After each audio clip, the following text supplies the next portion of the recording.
இல்லற வாழ்வில் கணவன் மனைவி உறவை வர்ணிக்கும் அருமையான கண்களில் நீரை வரவழைக்கும் வரிகள். ஒரு கணவன் அவரது மனைவியுடன் வாழ்ந்த வாழ்க்கையின் அனுபவத்தை எழுதுகிறார். 75 வயதில் ஆதரவின்றி நிற்கிது மனசு. 45 வருடம் ஒரு நாளாவது அவளை கொண்டாடியிருக்கலாம். என் கோபத்தை தள்ளுபடி செய்து ஒரு நாளாவது அவளை கொண்டாடியிருக்கலாம். அவள் சமையலை ஒரு முறையாவது நான் மனம் நிறைய பாராட்டியிருக்கலாம். ஒரு நாளாவது நான் சமையல் செய்து அவளுக்கு ஊட்டி இருக்கலாம். ஒரு நாளாவது அவளுக்கு பதில் நான் அவளது துணியையும் சேர்த்து துவைத்திருக்கலாம். ஒரு நாளாவது டிவியையும் மொபைலையும் அணைத்துவிட்டு அவளுக்கு உதவியிருக்கலாம். ஒரு நாளாவது வேலைத்தளத்தின் கோபத்தையும் எரிச்சலையும் அங்கேயே விட்டுவிட்டு வந்திருக்கலாம். ஒரு நாளாவது என் விடுமுறை நாட்களில் அவளை வெளியிலே அழைத்து சென்றிருக்கலாம். ஊர் ஊராய் சுற்றி அவளை உற்சாகப்படுத்தியிருக்கலாம். அவள் விரும்பி கேட்காத போதும் ஒரு புடவை வாங்கி கொடுத்திருக்கலாம்.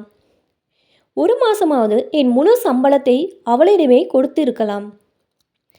ஒரு நாளாவது காலையில் அலாரத்தை கொஞ்சம் அணைத்து வைத்து அவளை தூங்க விட்டு இருக்கலாம். நீ சாப்பிட்டியா என்று அவளை ஒரு நாளாவது கேட்டிருக்கலாம். நீயும் வா என்னுடன் வந்து சாப்பிடு என்று ஒரு நாளாவது சொல்லியிருக்கலாம். அவள் உடல் நலத்தை பற்றி ஒரு முறையாவது விசாரித்திருக்கலாம்.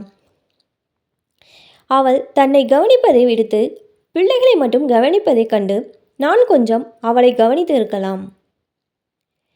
அவள் நோயில் விழுந்தபோது நான் கடன்பட்டேனும் அவளை காப்பாற்றி இருக்கலாம். என் தாயே தாரமே, நீ என்னுடன் இருந்தபோது நான் கம்பீரமாய் வாழ்ந்தேன். நீ என்னை விட்டு போனதும் நான் பலமுறை கால் தடுக்கி விழுகிறேன். என்னை தூக்கிவிடவும் மூத்தவனுக்கு நேரமில்லை. தேநீர் ஏதாவது போட்டுத்தர கேட்டால் இளையவளுக்கு சினம் வருது. என் மனைவியே, நான் தினமும் கொண்டாடி இருக்க வேண்டும்.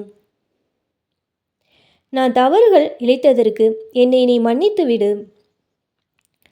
மூச்சு இழந்த உன் புகைப்படத்துக்கு தினம் தினம் முத்தமிட்டு உன்னிடம் மன்னிப்பு கேட்கிறேன் மனைவியே, என்னை மன்னித்து விடு. மீண்டும் ஒரு பிறப்பு இருக்கும் என்றால் நீயே என் மனைவியாய் வந்துவிடு. நான் உன்னை கொண்டாட வேண்டும். 75 வயதில் இந்த நிலை யாருக்கும் வராமல் இருக்க உங்கள் மனைவியை தினமும் நீங்கள் நேசிங்கள். வாழ்க்கை வசந்தமாகும். தாய்க்கு பின் தாரம் மறந்து விடாதீர்கள்.